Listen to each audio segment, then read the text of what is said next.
નમસ્કાર દર્શક મિત્રો, હું છું રૂપલ લુણીચિયા. સંપૂર્ણ ન્યૂઝમાં આપનું સ્વાગત છે. પાલનપુરમાં બુધવારે ભગવાન શ્રી રામજીની શોભાયાત્રા નીકળવાની છે. રૂટના 10 કિલોમીટરના માર્ગ પર પરિભ્રમણ કરી યાત્રા મોટા રામજી મંદિર ખાતે પહોંચશે. જેના પગલે જિલ્લા પોલીસ વડા અક્ષરાજ મકવાણાની ઉપસ્થિતિમાં મંગળવારે સાંજે રામજી મંદિરથી પોલીસની ફ્લેગ માર્ચ યોજવામાં આવી હતી.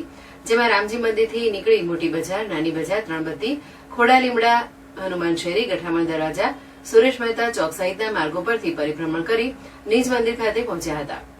મોટા રામજી મંદિરના મહંત 1008 રાઘવદાસજી મહારાજે જણાવ્યું હતું કે શ્રી રામ સેવા સમિતિ અને સમસ્ત હિન્દુ સંગઠનો દ્વારા 12મી શોભાયાત્રા નીકળશે.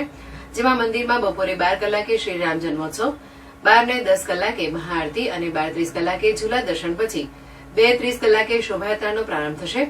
જે મોટી બજાર, નાની બજાર, ત્રણબત્તી, ખોડા લીમડા, હનુમાન શેરી, ગઠામણ દરવાજા, સુરેશ મહેતા ચોક, ગલબાભાઈનું પુતળું, કુંવરબા હાઈસ્કૂલ, અયોધ્યાનગર, ગોબરી રોડ, સુરેશ મહેતા ચોક, ગઠામણ દરવાજા, સંજય ચોક, સિટી લાઇટ, ગુરુનાનક ચોક, કીર્તિસ્તંભ, રેલવે સ્ટેશન, સિમલા ગેટ, નગરપાલિકા, લક્ષ્મણ ટેકરી, વિજય ચોક, શક્તિનગર, બ્રિજેશ્વર કોલોની, જૂના ટેલિફોન એક્શન થઈ સાંજે 8 કલાકે નિજ મંદિરે પરત આવશે.